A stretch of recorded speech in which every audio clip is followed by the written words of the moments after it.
Let's start with a belief so common, so unquestioned, that most people don't even realize they're carrying it. If healing is real, it must be hard. If change is legitimate and authentic, it must be painful. If your marriage is going to improve, someone has to suffer first.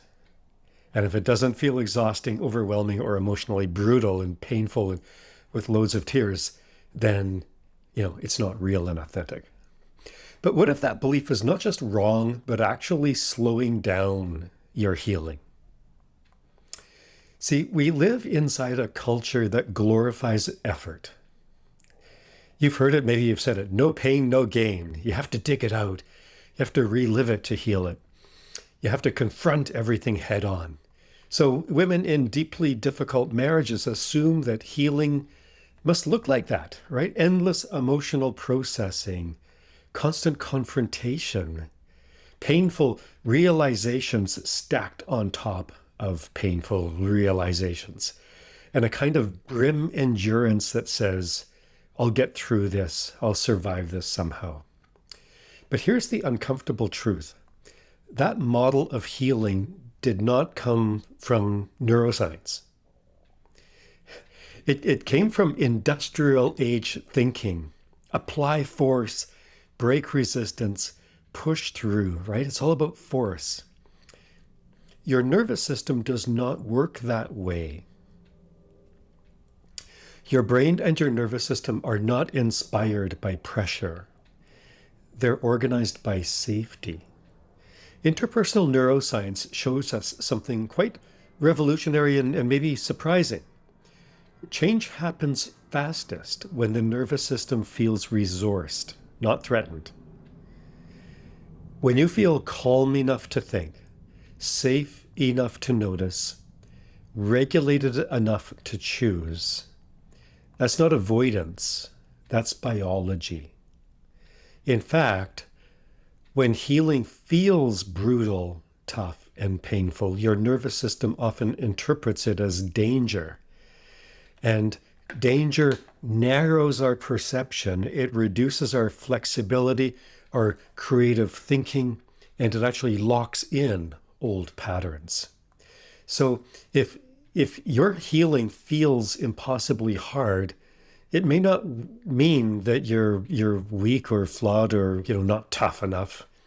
It may mean the approach is mismatched to how human beings actually change.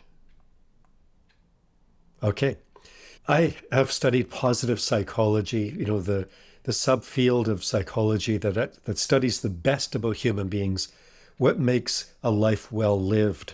I did my dissertation in this field. Positive psychology brought us an insight that startled the overall field of psychology and therapy. And that is that growth doesn't only come from fixing what's broken. It comes from amplifying what's already working. Right? This is not denial. This is not spiritual bypass. This is strengthening.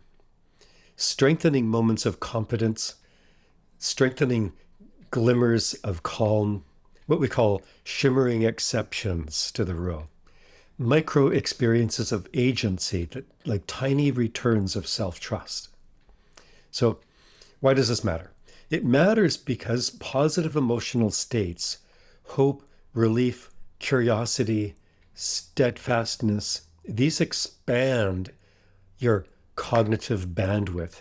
These open you. They literally give your brain more options.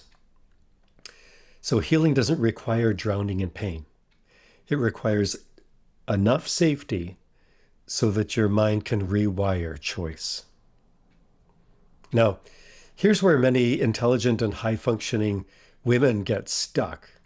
When healing starts to feel lighter, when something is working quickly and smoothly and effortlessly, they panic. This can't be real. In fact, we heard this from a woman last week. I asked her, so, how did it go this week and how are you feeling? And she said, it went really well this week and I feel really good. And I don't believe it. I must be skipping something. If it's this easy, it can't last. But neuroscience tells us exactly the opposite. Lasting change often feels subtle and gentle and like almost anticlimactic because it's happening below the level of drama. It's happening below the level of conscious awareness. Inside neural networks, your brain prefers efficiency, not heroics. So here's the part that surprises many people. You do not heal a difficult marriage by forcing insight, confrontation, or emotional endurance.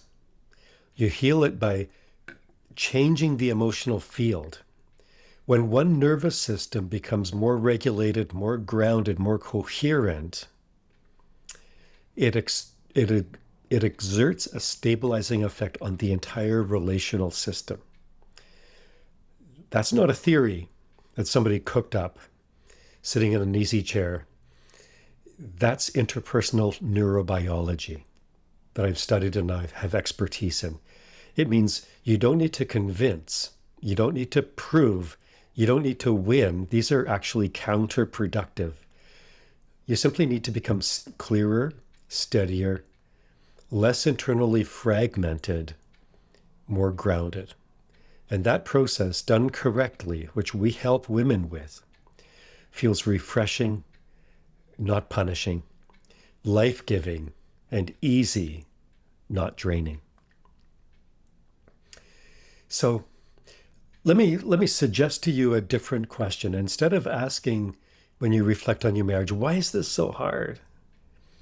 Try asking, what would this look like if my nervous system felt calm and supported? What if healing didn't require breaking yourself open, breaking yourself down, but putting yourself back together gently? What if ease was not a sign of avoidance, but a sign of alignment with how humans actually heal?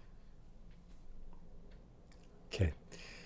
Healing doesn't have to hurt to be real, to be authentic, to be genuine. Change doesn't have to be brutal to be lasting, permanent change. And clarity doesn't require suffering.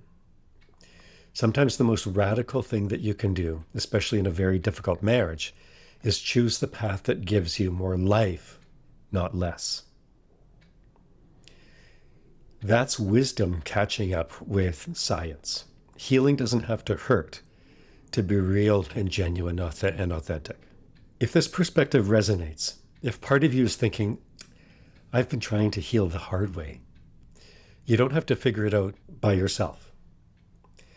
We've created a small, private, moderated community called Detox Your Marriage, where we're focusing on steady nervous system informed change, not emotional exhaustion, not endless processing.